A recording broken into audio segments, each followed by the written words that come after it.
Hey, there has been a discussion going on lately, what with the writers' strike and now the actors' strike in Hollywood, about how critics should perhaps stop reviewing movies. That they too should go on strike. That if you're reviewing a movie, you're promoting it.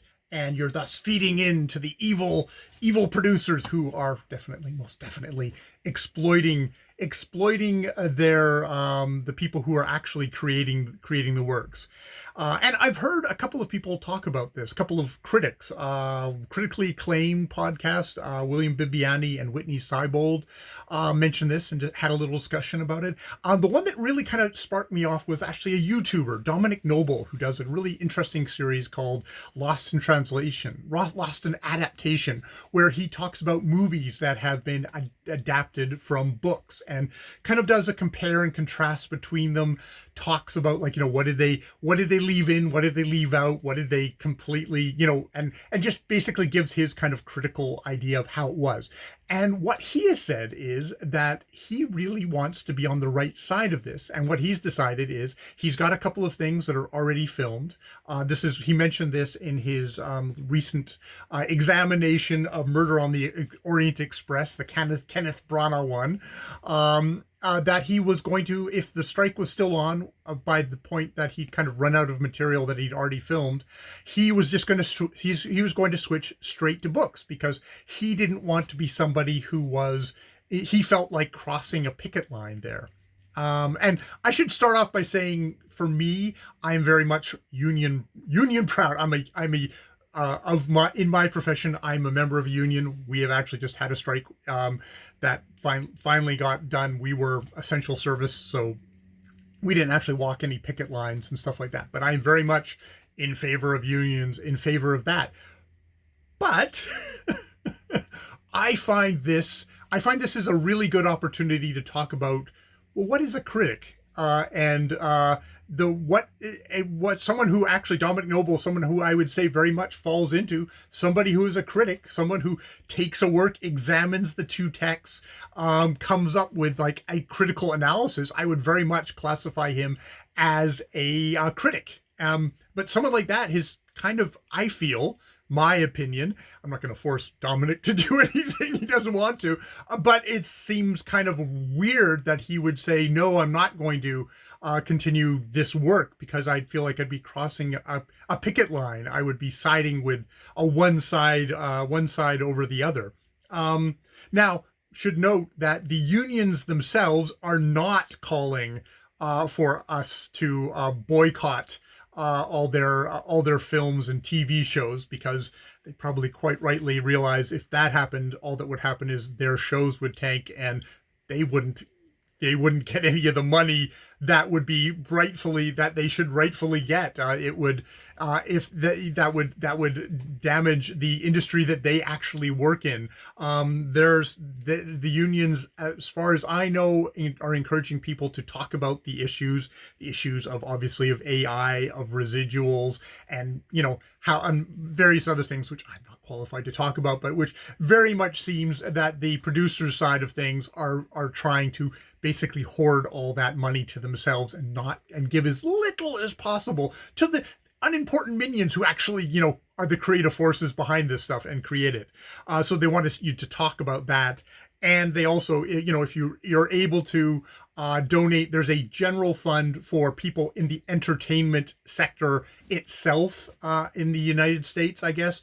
So that covers not only the writers and the actors, but also all the other people who are at this point out of work, and can be, because of lack of remuneration and because of how sparse work can be really living hardly, are living at dire needs themselves. So, for all the glamour of Hollywood, there's a ton of people who are, basically at the poverty line, that are producing our entertainments, which is quite there's the glamour of Hollywood, but that is oftentimes quite a myth. So for me, what makes this interesting is that Dominic specifically would take a side. Like, this is like someone who's actually a critic would take the side of, like, oh, I should also go on strike. is that there's a kind of confusion over being paid to promote a work, and on one side, and there being someone who is a, critically examines a work.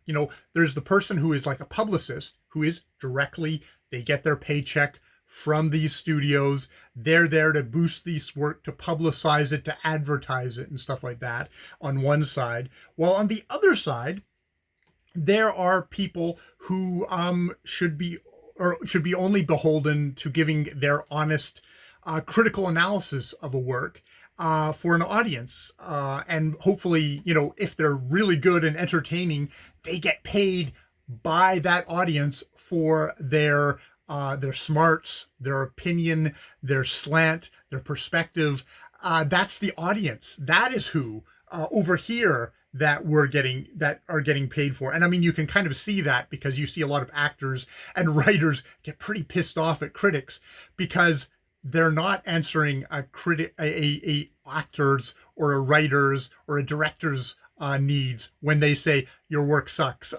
Dominic, talking about the Orient Express, said, why did this movie just really not go over well with a lot of people? And kind of quite rightly centered it in the insistence of Kenneth Branagh making himself this kind of weird action hero out of Poirot. It's like it's completely against the work. That is not something that probably is going to please Kenneth Branagh. That is not a shill for the thing. That is somebody saying, this is my critical analysis of taking a look at the two texts and saying, what's the difference? And it's like, oh, that's why. And I mean, he also does actually like the movies in a kind of a guilty kind of way.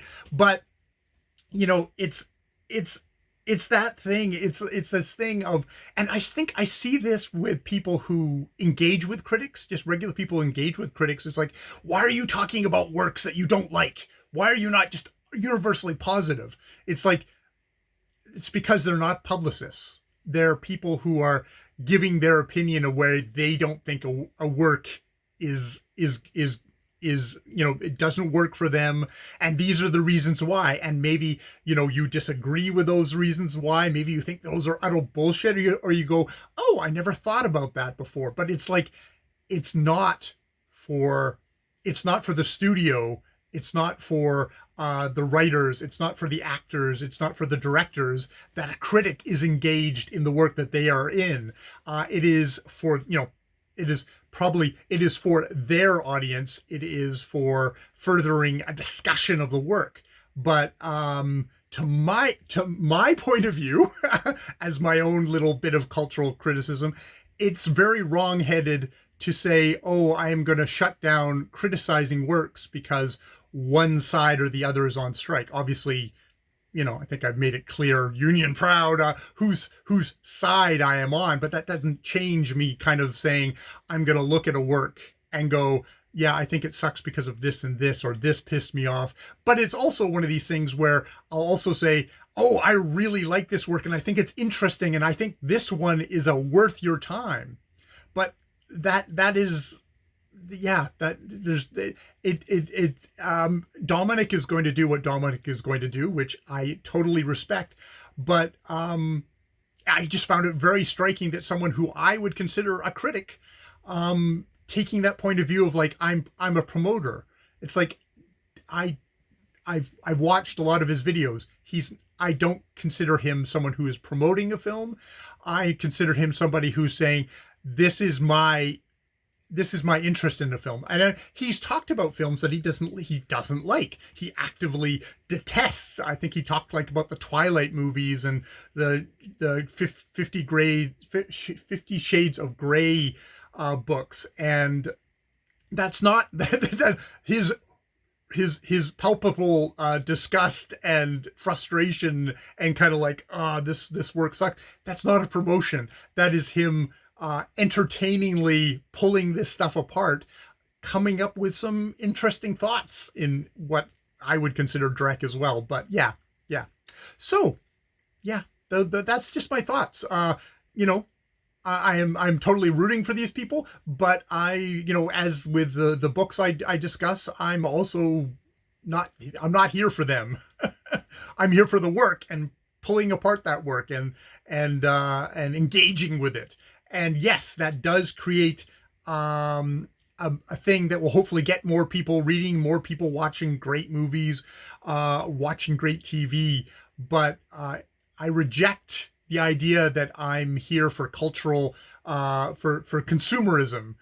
In that sense, I'm not here. I'm not here to be an agent for the grinding gears. I'm here on the side criticizing those grinding gears. All right, I will leave it there. More videos later.